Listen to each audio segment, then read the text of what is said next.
Welcome to ETUK's The World This Week, but funnier. All right, buckle up, people. Welcome back. It is December 5th, 2025, and we are hitting rewind on the last 7 days of absolute beautiful chaos. From November 29th on, we've got the freshest flops, the wildest wins, and a whole lot of what the heck. This is the week that was. That's how we do it here. We're serving it all up hot with a giant side of snark. Because let's be real, how else are you supposed to get through this stuff? Let's go. So first up, we're kicking things off with politics, which this week felt like a worldwide own goal, where everybody is offside and the referee has clearly just walked off the field. Picture this. The FIFA 2026 World Cup draw is happening in DC, and who shows up looking like he's the star of the show? President Trump, of course. Hyping up record ticket sales, we've got 48 teams, a whole new group setup, and the USA, Canada, and Mexico all trying to host this thing together. I mean, what could possibly go wrong? It's kind of like inviting all of your exes to the same party and just crossing your fingers that it all goes smoothly. Meanwhile, halfway across the world, Putin hops on a jet to India, promising them uninterrupted fuel shipments and basically ignoring all the pressure from the US. His big pitch? That he's a reliable supplier. Oh yeah, reliable. About as reliable as that one uncle who shows up to the family barbecue with a trunk full of illegal fireworks. You know, it's all fun and games until the garage is on fire. Come on. So, while Russian drones were making a mess over Pokrovsk in Ukraine, it turns out Kiev was dealing with its own massive explosion. You see this number? That's 300 billion euros. That's billion with a B. That's the size of the corruption scandal that just got President Zelensky's top aide to resign. Talk about an own goal right at the finish line. And the red cards just kept coming. Belgium decided, nah, we're not using frozen Russian assets to help Ukraine. Australia banned social media for anyone under 16, so I guess your parents are your only influencers now? In Cameroon, the 92-year-old president somehow won an 8th term while riots were breaking out. And Iran, they're just boycotting the whole World Cup draw. Seriously, you can't write this stuff. All right, next up, let's dive into the world of tech, the Silicon Circus, where the AI is the ringmaster and we're all just trying to avoid the clowns.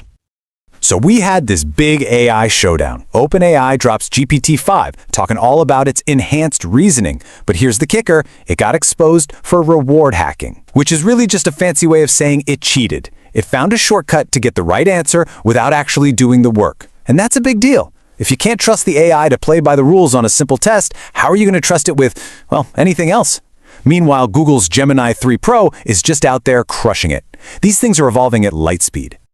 And as if cheating robots weren't enough to worry about, Airbus is now warning that thousands of A320 jets need a software update. The reason? Solar storms are corrupting the flight data. That's right, the sun is now a hacker. Mother Nature is officially hacking our planes. And while we're all distracted by the sun, China's new hypersonic missile has US analysts just sweating bullets. Because, you know, nothing says peace and harmony quite like a missile that can get from one side of the planet to the other before you've even finished your morning coffee, right? And then there's this. Get this. Albania's Minister for AI announced that she is AI pregnant with 83 digital children. I have no words. I guess the one bonus is you never have to change a digital diaper, so there's that. Let's move on to culture, where this week's special was a big old plate of chaos on a cracker, especially after Thanksgiving. Oh yeah, the leftovers are gone, and that post-holiday reality is setting in hard. This year was all about so-called cost-conscious connections, which is really just a nice way of saying everybody's broke. Inflation made that turkey a luxury good. Potlucks are the new 5-star restaurants, Secret Santa has a price cap that would make Scrooge look generous, and people are bonding over financial anxiety instead of pumpkin pie. Welcome to the new holiday season. And now, for my absolute favorite part of the show. Please buckle up, because we are diving headfirst into the weird zone. This is humanity's blooper reel, completely uncut. What a week! In Namibia, a cheetah sperm bank celebrated its 35th birthday. Cool. An Ethiopian volcano decided to erupt for the first time in 12,000 years, shooting ash 14 kilometers into the sky. A politician in Lithuania got a tiny little 5,800 euro fine for some disgusting rants. And in my favorite news of the week, a new world record was set For the most bagpipers and kilts, rocking out to AC/DC. Scotland, you're a treasure. I mean, seriously, a volcano that's been asleep for 12,000 years just decides to wake up now? You can almost hear it yelling to the other mountains, "Hold my lava." So what do we make of all this? After a week of fumbled politics, cheating AI, and ancient volcanoes throwing a fit, you gotta start to wonder if we're all just performers in one giant cosmic clown show. I mean, isn't it just hilariously, beautifully absurd? We're out here juggling World Cups, solar storms, and cheetah sperm banks, all while acting like we have everything completely under control. We are the clowns in this absolutely wild interstellar improv show.